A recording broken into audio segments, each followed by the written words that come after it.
मित्रांनो नमस्कार. इंडिया तक या मराठी न्यूज चॅनलमध्ये आपल्या सर्वांचं स्वागत. आज आपण आपल्या बातम्यांमध्ये एक महत्त्वाचा विषय घेऊन आलेलो आहे.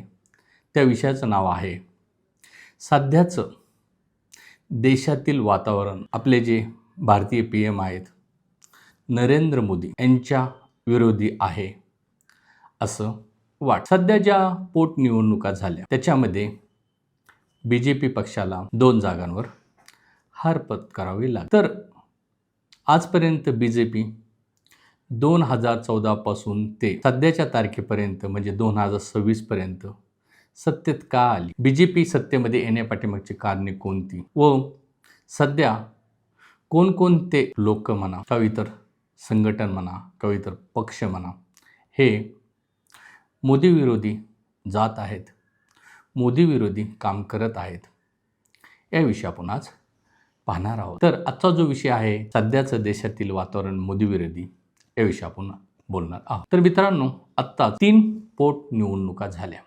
त्यापैकी एका जागेवर BJP उमेदवार निवडून आला व 2 ठिकाणी BJP उमेदवार निवडून आले नाहीत. त्या ठिकाणी इतर पक्षाचे उमेदवार निवडून आले. BJP म्हणजे तरुण वर्ग, OBC व उच्च वर्ग यांचं उत्कृष्ट संघटन. निवडणूक आली की आपला उमेदवार निवडून आलाच पाहिजे यासाठी सर्व राजकीय नियोजनबद्ध कार्यक्रम करून जनतेच्या मनात नेमके काय आहे हे पाहून निवडणुकीला सामोरे जाऊन आपला उमेदवार पडणार नाही यांचे नियोजन करणारा पक्ष.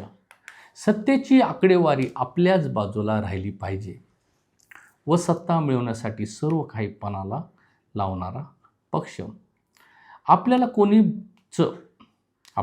कोणीच पराभूत करू शकत नाही अशा थाटात राहणारा पक्ष. सर्वसामान्यांना महत्त्व देणारा पक्ष.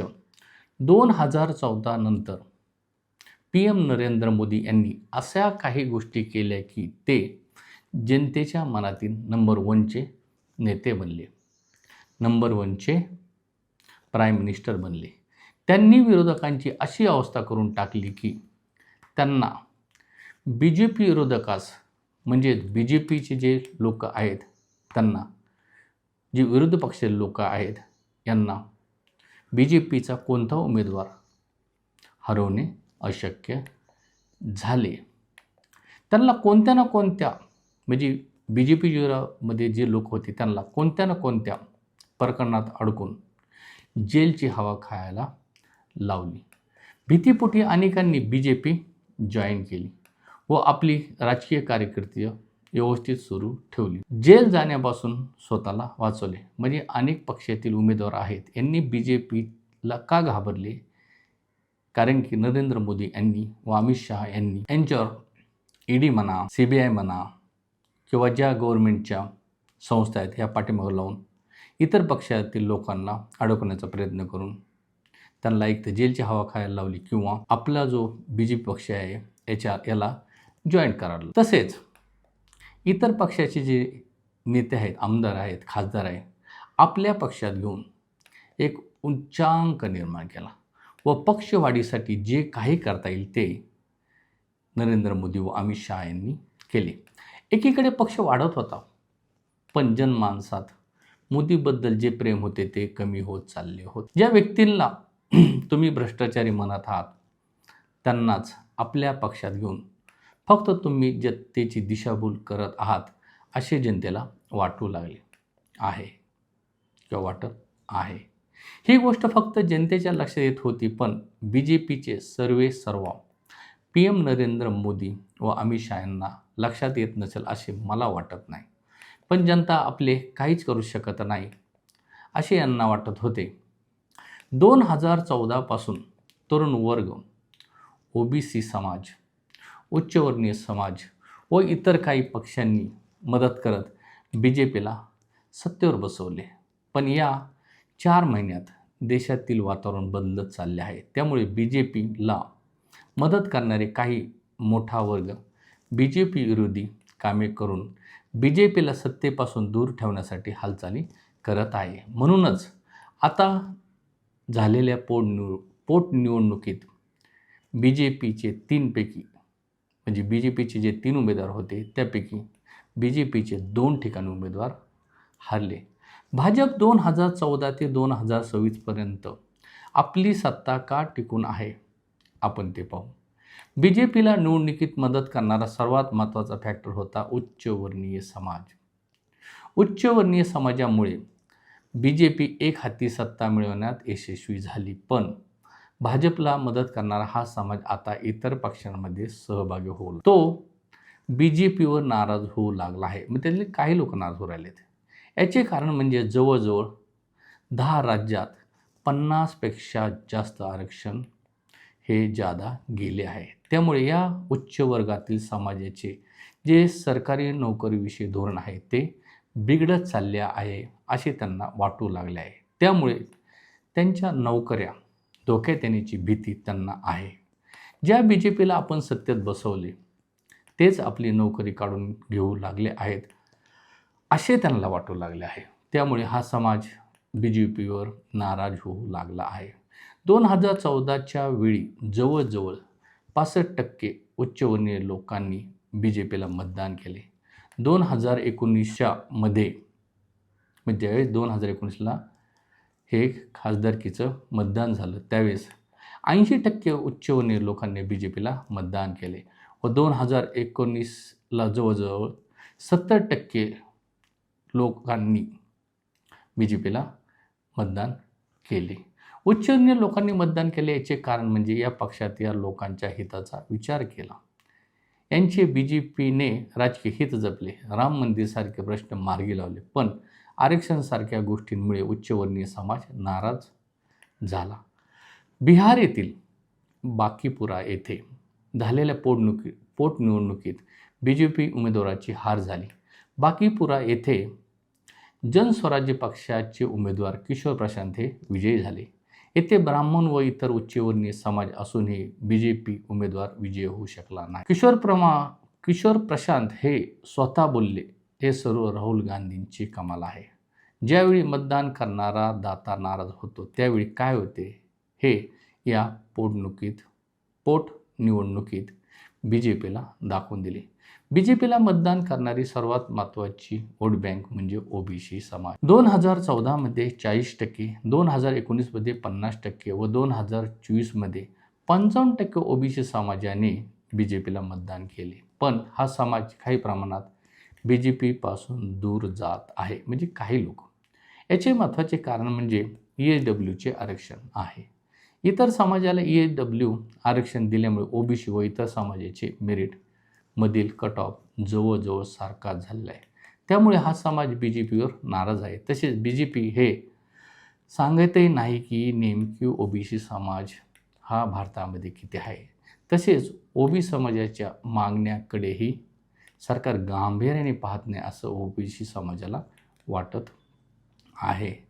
तसेच एसटी समाज ही बी जे पीवर नाराज होत चालला आहे. बाबासाहेब आंबेडकरांनी या देशाला चांगले संविधान दिले.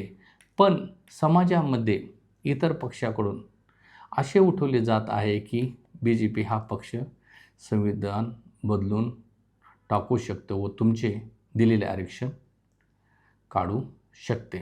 त्याच्यामुळे बी जे पीवर हा समाज नाराज आहे. 2014 ते 2024मध्ये तरुणांनी बी जे पीला मतदान केले. पण या तरुणांना बी जे पी सरकारने जे आश्वासन दिले ते पूर्ण करू शकले नाही. त्यामुळे तरुणांमध्ये असा संदेश गेला की बी जे पी पक्ष हा फक्त आश्वासने देतो पण तरुणांसाठी कोणतेही सरकारी नोकरीबाबत निर्णय घेत नाहीत. त्यामुळे तरुण वर्ग सध्या तरी बी जे पीवर खूप नाराज आहे असे दिसते. पण याच तरुणांनी बी जे पीला सत्तेवर बसवले. हे बी जे पी सरकार विसरले आहे असे दिसते. नीट पेपर लीक होणे हे बी जे पी सरकारचे अपयश होते. पेपर लीकमुळे अनेक विद्यार्थ्यांनी आत्महत्या केल्या. पण बी जे पी सरकारने याचे गांभीर्य ओळखले नाही. त्यामुळे तरुणांनी मध्ये बी जे पी विरोधात तरुणांनी मोठे आंदोलन उभे केले व बी जे पीचे केंद्रीय मंत्री यांचा राजीनामा त्यांना देण्यास भाग पाडले. BJPने या विद्यार्थ्यांना पाठिंबा दिला असता, त्यांच्याबरोबर चर्चा केली असती तर सर्व काही ठीक झाले असते. पण सत्तेची आलेली मस्ती एक ना एक दिवस संपत असते हे BJP सरकारला समजले नाही. त्यामुळे हा तरुण वर्ग BJPवर नाराज आहे असे दिसते. माझा सारांश जो माझा आहे असा आहे की कोणत्याही राजकीय पक्षांना मतदान करण्यास जनता नाराज झाली की त्या पक्षाचे सत्तेतून जाणे जवळजवळ ठरलेले असते. BJP सरकारने खूप जनहिताची कामे केली हे नाकारता येणार नाही. जागतिक ओळख या देशाची करून दिली हे नाकारता येणार नाही. हिंदू समाजाचे हित पाहिले हे नाकारता येणार नाही. काश्मीरचा प्रश्न मार्गी लावला हे नाकारता येणार नाही. राम मंदिर बांधले हे नाकारता येणार नाही. काँग्रेस पक्षाची भूमिका लोकांना आवडली नाही. काँग्रेस नेते सुस्त झाले होते. जनतेच्या कामाकडे लक्ष देत नव्हती. फक्त आपले घर कसे भरेल याची काळजी घेत होती. त्यामुळे जनता नाराज झाली व काँग्रेस सत्ता परिवर्तन करून BJPला सत्तेवर जनतेने बसवले. पण BJP सध्या तरी जनतेच्या हिताच्या गोष्टी करत नाही असे जनतेला वाटू लागले आहे. त्यामुळे जनता BJP सरकारवर नाराज होत चालली आहे असे दिसते. जर जनतेला वाटते की जनहिताच्या गोष्टी जो सत्तेवर पक्ष त्यांनी केला पाहिजे तर जनतेने प्रत्येक दरवर्षांनी नवीन पक्ष निवडून देऊन सत्ता स्थापन करण्यासाठी मतदान केले पाहिजे. जर तुम्ही एकाच पक्षाला विजय करून सत्ता सतत हातात दिली तर या लोकांच्या डोक्यात सत्तेची हवा जाते व ही लोक जनतेला मूर्ख समजायला लागतात व जनहिताच्या गोष्टी करण्याऐवजी जनविरोधी हे राजकीय पक्ष करतात. तसे पाहिले तर सर्व गोष्टी राजकीय लोकांच्या चुकत नाहीत. जनता पण काही कारणी दोषी आहे. जरी सरकार बदलले तरी जनतेच्या जीवनात खूप काही बदल होईल असे मला वाटत नाही. कारण की जनता अशा लोकांना 25% खासदारांना लोकसभेत पाठवून देते की ते गुंड आहेत, बलात्कारी आहेत, ज्यांच्यावर खुनाचे आरोप आहेत. जनतेला माहीत असते की हा गुंड आहे, लबाड आहे. पण आपल्या देशातील लोक फक्त या कारणामुळे मतदान करतात की तो माझ्या समाजाचा आहे, माझ्या धर्माचा आहे. या गोष्टी समाजाने पाहण्यापेक्षा तो उमेदवार वेल एज्युकेटेड आहे का, सोज्वळ आहे का, त्याचे सामाजिक कार्य चांगले आहे का हे पाहिले पाहिजे. जर गुंड खासदार असेल, आमदार असेल तर ते देशातील लोकांची वाट लावणारच. अनेक लोक आमदारांकडून खासदाराकडून पैसे घेऊन मतदान करतात. या लोकांना पैसे घेण्याची लाज पण वाटत नाही. जो पैसे घेऊन मतदान करतो त्याने देशहिताची गोष्टी करू नयेत. तुम्हाला माहीत आहे का, जर आपल्या देशातील आमदार व खासदारांची संपत्ती गोळा केली ना, आपल्या देशातील कर्ज एक दिवसात कमी होईल. या आमदारांना खासदारांना देशहिताचे काही घेणं देणं नाही. त्यांना त्यांचे भले करायचे आहे. आज जनतेला वाटते काँग्रेस सत्तेत आली पाहिजे. जरी काँग्रेस सत्तेत आली तरी जनतेच्या आरोग्यात, राहणीमानात, जीवनमानात काही बदल होईल असे मला वाटत नाही. काँग्रेसला अगोदर सत्ता देऊन पाहिली आहे. जनता BJP सरकारवर नाराज जरूर आहे पण अजूनही वेळ गेलेला नाही. BJP सरकारने जर काही जनहिताच्या गोष्टी केल्या तर BJP सरकार पुन्हा सत्तेत येऊ शकते. पण सध्या तरी जनता BJP सरकार व PM नरेंद्र मोदी साहेबांवर नाराज यात काही शंका नाही आहे. तर मित्रांनो, हा जो मी तुम्हाला सारांश मांडलेला आहे याच्यामध्ये मला हेच सांगायचं आहे की नरेंद्र मोदी यांनी खूप चांगली कामे केलेली आहेत. पण काही गोष्टी त्यांच्याकडूनही चुकत आहेत.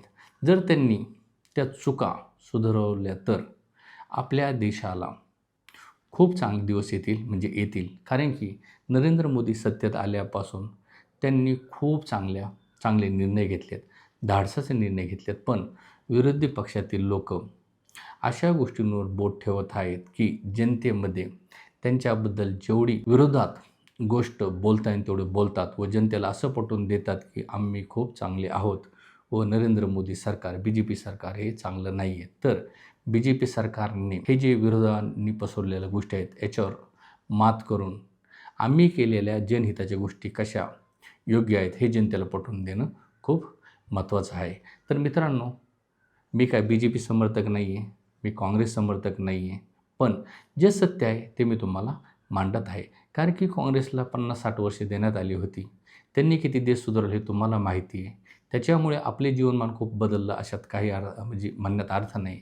BJP सरकार आलं त्याच्यामुळे आपल्या जीवनामध्ये काय बदल झाला अशातही काय अर्थ नाही. तसं काँग्रेसमुळे थोडंफार जीवन बदललं. BJP सरकारमुळेही देशाची अवस्था आपली खूप चांगली झालेली आहे. पण भारतीय जनता पार्टीच्या हातामध्ये सध्या सत्ता आहे. त्यांच्या पार्टीचे नरेंद्र मोदी हे आत्ता सध्या देश चालतात. तर त्यांनी आपला देश कसा सुधारेल, जनतेचे आरोग्य कसे सुधारेल, जनतेचं राहणीमान कसं सुधारेल व आपल्या देश हा जागतिक पातळीवर कसा श्रीमंत होईल याची काळजी घेणं गरजेचं आहे. व सामान्य जनतेचं जीवन सुधारण्यासाठी नरेंद्र मोदी साहेबांनी काही चांगले ठोस निर्णय घ्यावा व पुन्हा जरी ते सत्तेत आले तरी जनतेला काही चांगलेच वाटेल. कारण की जनता हे सरकार निवडून देत असते, भले ते काँग्रेसचं असो किंवा BJPचं असो किंवा इतर पक्षाचा असो. तर तुम्हाला मित्रांनो हा व्हिडिओ तुम्हाला कसा वाटला हे कमेंटमध्ये जरूर सांगा. रजा घेतो. नमस्कार.